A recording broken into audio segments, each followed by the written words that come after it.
আসসালামু আলাইকুম। সবাই কেমন আছেন? আশা করি সবাই খুব ভালো আছেন।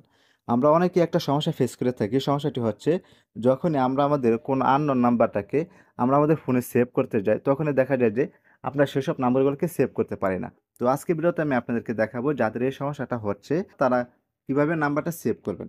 আর যাদের ফোনে নাম্বারটা সেভ করতে পারতেছে না তারা কিন্তু অবশ্যই কমেন্ট বক্সে জানিয়ে দেবেন যে ভাই আমার নাম্বারটা সেভ করতে পারতেছি না। তো তাহলে চলুন আর কথা না বাড়িয়ে আমরা আমাদের ভিডিওর মূল কাজে চলে যাই। প্রথমে আপনারা আপনাদের ফোনে ডায়াল প্যাডে চলে আসবেন।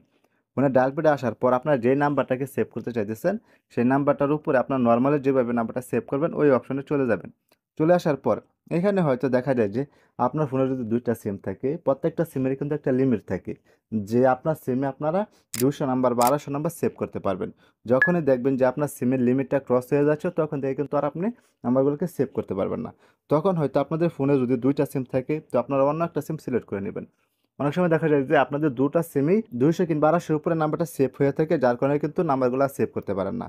সেই ক্ষেত্রে কিন্তু আপনারা আপনাদের ফোনে যে Gmail থাকে, সেই Gmailটাও কিন্তু এখানে রয়েছে বা আপনাদের ফোনেও কিন্তু নাম্বারটা সেভ করতে পারবেন। এখানে আমি আপনাদেরকে সবচাইতে বেটার অপশন বলব যে আপনারা আপনাদের ফোনের Gmail এর মাধ্যমে সেসব নাম্বারগুলোকে সেভ করে রাখবেন। আর Gmail এর নাম্বারটা যদি আপনি সেভ করে রাখেন, তাহলে কি হবে? দেখা যায় যে অনেক সময় আমাদের সিমগুলাকে হারিয়ে যায় বা কোনো কারণে সিমগুলোকে রিফ্রেশ দিতে হয়।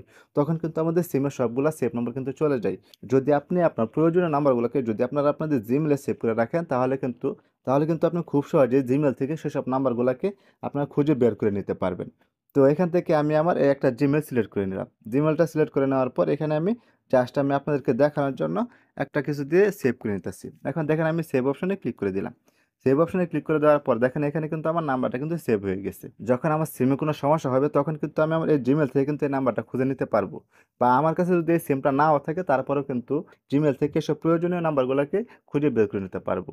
তো এই ছিল মূলত আজকের ভিডিও। আবার দেখা হবে পরবর্তী কোনো নতুন ভিডিওতে। সে পর্যন্ত সবাই সুস্থ থাকবেন, ভালো থাকবেন।